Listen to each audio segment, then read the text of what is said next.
নমস্কাৰ বন্ধু বান্ধৱীসকল, welcome to my channel nibir&momsmixer। আকৌ আহিলোঁ এটা ৰেচিপি ভিডিঅ' লৈ। আশা কৰোঁ আপোনালোক ভালে আছে, সুস্থ আছে। আজি মই বেঙেনা পিটিকা বনাম, বেঙেনা ভাত্তা। কেনেদৰেনো বনালোঁ আপোনালোকক দেখাম। মই দুটা বেঙেনা লৈছোঁ, ভালদৰে ধুই ল'লোঁ আৰু এতিয়া এখন কটাৰীয়ে বেঙেনাকেইটা মই ফালি ফালি দিছোঁ।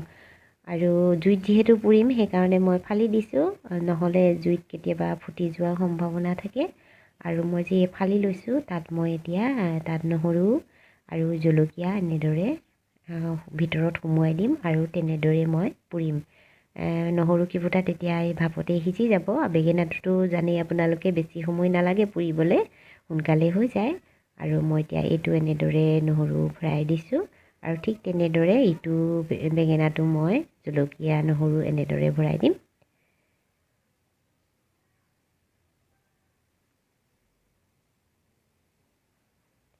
এইফালে মই গেছটো জ্বলাই ল'লোঁ আৰু গেছতে মই পুৰিব লাগিব, যিহেতু মোৰ জুইৰ ব্যৱস্থা নাই। জুইত পুৰিলে বেছি ভাল লাগে, আপোনালোকে জানেই তাৰ সোৱাদটো বেলেগ হয়, বিশেষকৈ গোন্ধটো। মই গেছতে এনেদৰে পুৰিছোঁ, বেছি সময় নালাগে দেখিছেনে। গেছত দি আৰু ইলুটি শিলুটি কৰি দিলে বেঙেনাটো সিজি যায়, অতি সোনকালে সিজে। আৰু মই এনেদৰে বেঙেনাকেইটা পুৰি ল'ম।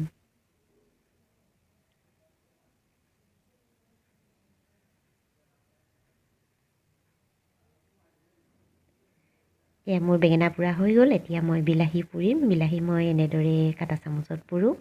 আপোনালোকে নিশ্চয় জানে, মোৰ যিসকলে আগৰ ভিডিঅ'বিলাক চায় তেওঁলোকে জানেই মই এনেদৰে পুৰোঁ। আৰু এনেদৰে আপোনালোকেও পুৰিবচোন, খুব সহজ হয়, এৰুৱাবলৈও সহজ হয় আৰু পুৰিবলৈও সহজ হয়। আৰু বিলাহীটো ফুটিও নাযায় কাৰণ চামুচখন সোমাই থাকে। মোৰ পোৰা হৈ গ'ল বেঙেনা পোৰা আৰু বিলাহী পোৰা। এতিয়া আৰু বাকলিবিলাক এৰুৱাই ল'ম ধুনীয়াকৈ, এই ক'লা ক'লাখিনি। তাৰপিছত কেনেদৰে বনাওঁ চাই থাকিব।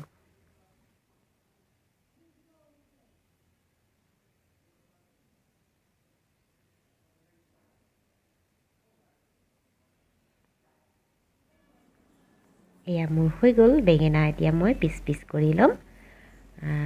এতিয়া দেখিছেনে, ইয়াতে নহৰু কেইফুটা ওলাই গৈছে, ভাপতে সিজি গৈছে।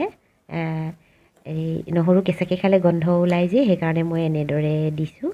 আৰু ঠিক তেনেদৰে ইটো বেঙেনাও মই কাটি ল'ম। তাতো মই নহৰু আৰু কেঁচা জলকীয়া দি দিছিলোঁ, তাতো ভাপতে সিজি গৈছে। আৰু এতিয়া মই গোটেইখিনি ধুনীয়াকৈ কাটি ল'ম। এয়া মোৰ বেঙেনা কটা হৈ গ'ল। এতিয়া মই সকলোখিনি মিশ্ৰণ এটা বাতিত লৈ ল'লোঁ আৰু এতিয়া বাতিত মই এনেদৰে মিক্স কৰি দিম। আপোনালোকে হাতেৰেও পিটিকিব পাৰে, মই এনেদৰেই পিটিকিছোঁ। বেঙেনাত অকণমান ক'লা ক'লা ভাৱ এটা আহে যে, নখকেইটা বেয়া লাগে সেইকাৰণে। আৰু তাতে মই কেঁচা জলকীয়া দি দিছোঁ আৰু পিঁয়াজ এটা মিহিকৈ কাটি লৈছিলোঁ। এতিয়া ইয়াৰে মই এতিয়া পিটিকা বনাম। ভালদৰে মিক্স কৰি ল'ম। এইফালে এখন কেৰাহী গৰম কৰি তাত মই মিঠাতেল দিছোঁ আৰু তাতে মিঠাতেল গৰম হোৱাত পাঁচফোৰণ অকণমান দি দিছোঁ। এই পাঁচফোৰণখিনি যেতিয়া ৰঙচুৱা হ'ব তেতিয়া মই তাতে দি দিম কাটি লোৱা পিঁয়াজটো দিম আৰু এতিয়া পিঁয়াজখিনি ভালদৰে লৰাই দিম। পিঁয়াজখিনি ৰঙচুৱা হোৱাকৈ ভাজিব লাগিব। এয়া মোৰ ৰঙচুৱা হৈ গৈছে। তাতে মই হালধি অকণমান এড কৰিছোঁ, বেছিকৈ নিদিলেও হয়, একেবাৰে নিদিলেও কোনো কথা নাই, মই অকণমান দি দিছোঁ। আৰু এতিয়া বিলাহী দুটা এনেদৰে পিচ পিচ কৰি ল'লোঁ আৰু এতিয়া ধুনীয়াকৈ ইয়াতে দি দিছোঁ তেলতে আৰু অকণমান সময় ভাজিম, অলপ সময় গলিবলৈ দিম। আৰু দেখিছে অতি সোনকালে গলি গ'ল। আৰু এতিয়া মই পিটিকি লোৱা বেঙেনাখিনিও তাতে দি দিলোঁ। বেছি সময় নালাগে, খুব সহজে হয় এই ৰেচিপিটো। আমি পিটিকা খাই সকলোৱে ভাল পাওঁ, নহয় জানো? ভাল নোপোৱা হয়তো নায়েই। আৰু বেঙেনা পিটিকা সকলোৱে খায়, জানেই। তথাপিও মই অকণমান বেলেগ ধৰণে বনাইছোঁ, আপোনালোকেও ট্ৰাই কৰি চাব পাৰে। এতিয়া মই ইয়াতে নিমখ এড কৰিম সোৱাদ অনুসৰি। আপোনালোকে এইটো জানেই আৰু এনেদৰে দিব আৰু আকৌ লৰাই দিলোঁ। লৰাই দিয়া মই অকণমান সময় এনেদৰেই লৰাই থাকিম আৰু গেছটো একেবাৰে কম কৰি ল'ব, নহ'লে লাগি যাব। কেতিয়াবা বেছিকৈ তৰকাৰী বনাবলৈ মন নগ'লে মই এনেদৰেই বেঙেনা ভাত্তা বনাওঁ আৰু দালি অকণমান বনালে হৈ যায়।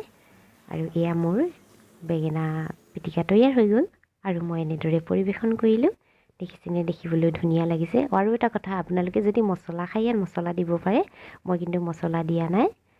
খাবলৈ খুব সোৱাদযুক্ত হৈছিলে। আশা কৰোঁ ভিডিঅ'টি চাই আপোনালোকৰ ভাল লাগিলে। যদি ভাল লাগিলে লাইক শ্বেয়াৰ কমেণ্ট কৰি দিব আৰু নতুনকৈ চাই থকা সকলে ছাবস্ক্ৰাইব কৰি দিব। আজিলৈ আহোঁ।